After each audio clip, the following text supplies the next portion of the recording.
नमस्कार साथियों। मध्यकालीन भारत की वैकल्पिक श्रृंखला में आप सभी का स्वागत है। यह श्रृंखला का 9वां सीजन है।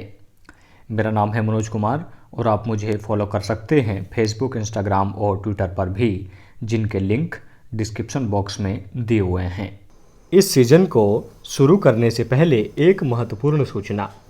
अगर आप यूपीएससी 2022-23 की जर्नी स्टार्ट करने के लिए सीरियस हैं तो अनअकैडमी आपके लिए लेकर आया है यूपीएससी कुम्बैट, जो एवरी संडे आयोजित होता है।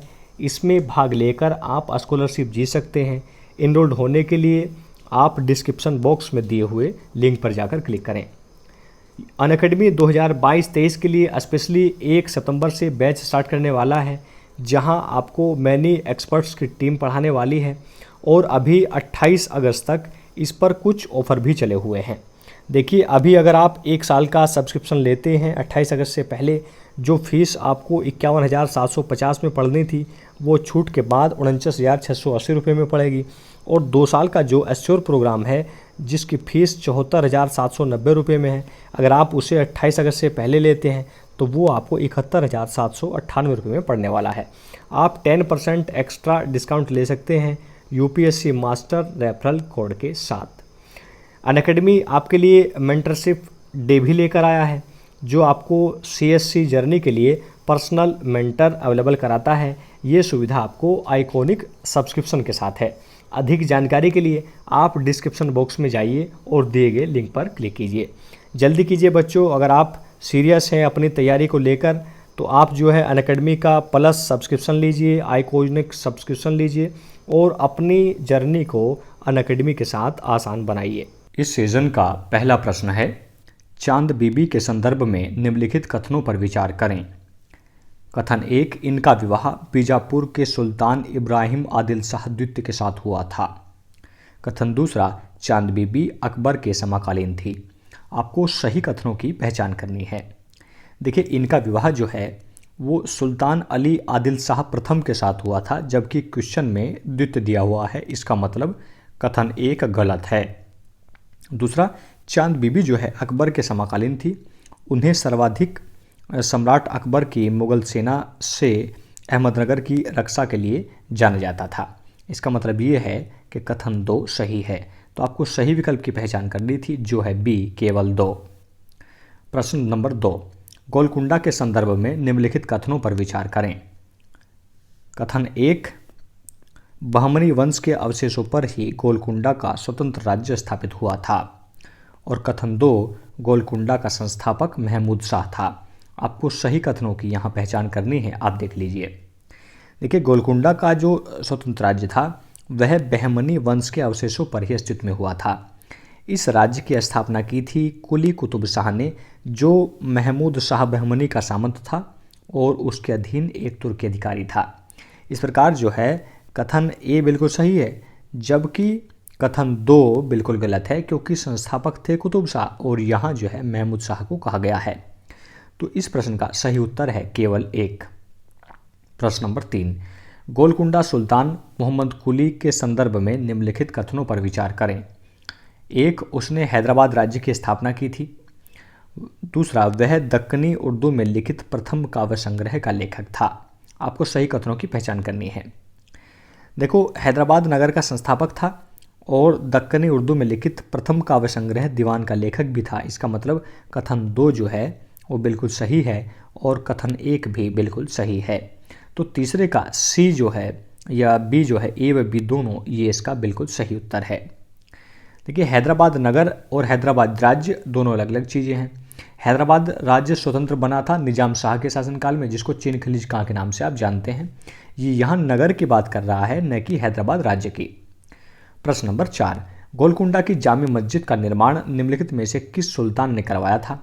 Option A, Ibrahim Adil Shah. Option B, Sultan Qutub Shah. Option C, Mohammed Quli. या फिर ऑप्शन डी, इब्राहिम।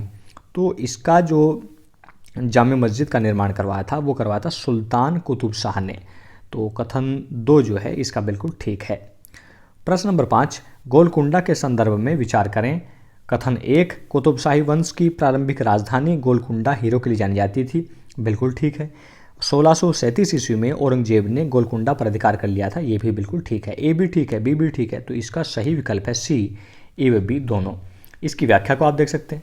कुतुब शाही वंश की प्रारंभिक राजधानी गोलकुंडा थी, जो हीरो के लिए प्रसिद्ध थी, जबकि मछलीपट्टनम इस काल का प्रसिद्ध बंदरगाह हुआ करता था। 1637 में ही औरंगजेब ने गोलकुंडा पर अधिकार कर लिया था और इसे मुगल साम्राज्य में मिला लिया था। प्रश्न नंबर 6 को देखिए। मलिक अंबर के संदर्भ में आपको निम्नलिखित कथनों पर विचार करना है। कथन 1, वह बीजापुर का प्रमुख वजीर था। नंबर 2, उसने छापामार पद्धति अपनाई। नंबर 3, भूमि व्यवस्था में ठेकेदारी प्रथा को समाप्त कर रैयतवाड़ी प्रथा की शुरुआत की। आपको कथनों की जो है पहचान करनी है कि कौन कौन सी सही हैं। देखिए, जो मलिक अंबर था वो अबिसिनियाई दास था और बाद में अपनी योग्यता के बल पर अहमदनगर का वजीर बना। देखिए, यहाँ बीजापुर का वजीर बताया गया है, तो इसका मतलब ये है कि कथन 1 जो है वो बिल्कुल गलत है। देखिए, वो जो है उसने छापामार युद्ध पद्धति अपनाई, भूमि व्यवस्था में ठेकेदारी को समाप्त कर रैयतवाड़ी को व्यवस्था को आधार बनाया। इसका मतलब ये है बच्चों कि कथन 2, कथन 3 बिल्कुल ठीक है और प्रश्न में विकल्प सी इसका सही उत्तर है। प्रश्न नंबर 7, हैदराबाद स्थित चार मीनार का निर्माण किस शासक ने करवाया था? 4 विकल्प स्क्रीन पर हैं।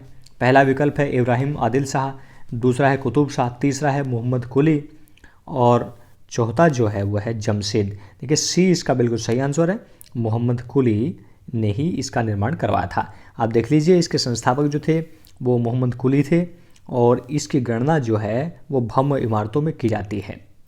प्रश्न नंबर 8, अहमदनगर के संदर्भ में निम्नलिखित कथनों पर विचार करें। कथन 1, शाह ताहिर इस राज्य का प्रसिद्ध लेखक था। कथन 2, सैयद अली ततबाई इस राज्य का सर्वश्रेष्ठ इतिहासकार था। आपको सही कथन की पहचान करनी है। देखिए, वैसे तो दोनों कथन सही हैं, आप एक बार जो है इसकी व्याख्या को देख सकते हैं। निजाम शाही वंश के शासक बुरहान निजाम शाह द्वितीय के शासनकाल में प्रसिद्ध लेखक था शाह तासीर। वह फारसी विद्वान था और उसने फतहनामा नाम की एक पुस्तक लिखी थी। निजाम शाही राज्य में सैयद अली तबतबाई सर्वश्रेष्ठ इतिहासकार हुआ करता था।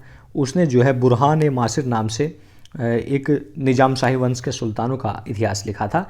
तो दोनों ही विकल्प इस प्रकार जो है सही हैं, आपको देखने जरूरी हैं। प्रश्न नंबर 9, बीजापुर के सुल्तानों के संदर्भ में निम्नलिखित कथनों पर आपको विचार करना है। पहला गोल गुंबद के संदर्भ में है, यह मोहम्मद आदिल शाह का मकबरा है। अब आप दूसरा देखिए, इब्राहिम रोजा, यह इब्राहिम आदिल शाह द्वितीय का मकबरा है। और तीसरा देखिए, मलिक मदान, ये एक प्रकार की तोप है। वैसे तो तीनों चीज़ें बिल्कुल सही हैं और इसका डी जो है बिल्कुल सही उत्तर है। आप एक बार व्याख्या भी देख सकते हैं।